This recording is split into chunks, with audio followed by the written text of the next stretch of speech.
Sheikh, here in Bangladesh, some of the Muslims are so much fascinated with the arrival of Imam Mahdi, Dajjal, the battle at the end. They feel the end of time Arrival of what? Arrival of Imam Mahdi. When is he coming? Sheikh, that's my point. They are so much fascinated with that. I mean, they sit in the lazy chair. They're just fascinated with the arrival of Imam Mahdi, Dajjal, the battle and the end, and they don't even think of fixing themselves, Muslim community. That they do dawah in an offensive way on social media, believing they are superior to kafir in terms of getting Jannah at some point for being Muslim. And many people are Islam for partially because of their activities. So how we Muslims should approach in such cases? That's my question. So وجزاكم. Akhi, these people are delusional. We as Ahlul Sunnah wal Jama'ah believe without any doubt that Imam Mahdi is coming and that he is the son or the descendant of the Prophet alayhi salatu wasalam.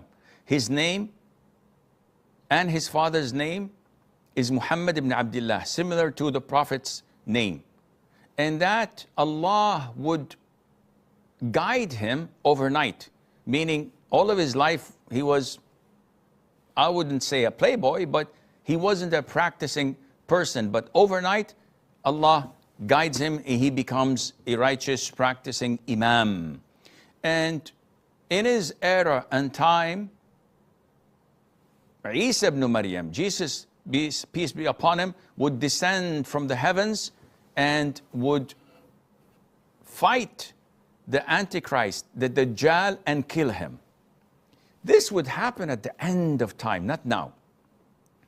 But his arrival, their arrival, doesn't mean anything to you and me, because we know that among those who will follow the Dajjal are many Muslims who would turn on their heels and leave Islam. And this is why the Prophet ﷺ ordered us to seek refuge in Allah every single salat. At the end of it, before offering salam, where we say, أعوذ بك من عذاب جهنم ومن عذاب القبر ومن فتنة المحيا والممات ومن فتنة المسيح الدجال. I seek refuge in you, Allah Azza wa Jal, from the tribulation and the testing of this calamity, this fitna, this trial of the Antichrist or the Dajjal. The Prophet told us that those with weak iman would come to see him and they would turn back on their heels and follow him. And this is why the Prophet says, whenever you hear of the Dajjal, do not confront him and run. Because one of you goes to listen to him thinking that he's a believer, and after listening to him, he flips and becomes a kafir. Therefore, don't care when Al-Mahdi is coming, because if he comes in the state that you and I are in today, most likely we would not follow him. Our iman is weak. We're not committed to Islam. We can't even pray Fajr on time in the masjid. We can't even say the truth without lying or cheating or consuming people's wealth unlawfully.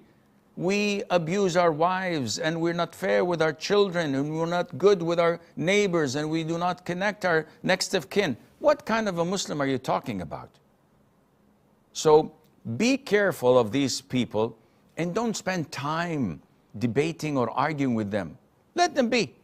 Focus on yourself, on fixing yourself, your family, your relatives, your neighbors, your colleagues, those around you, and build a strong foundation and cement iman in their hearts, because if you do so, then inshallah, when Imam Mahdi comes, you will be one of his supporters, if not one of his commanders, with the grace of Allah Azza wa Jal.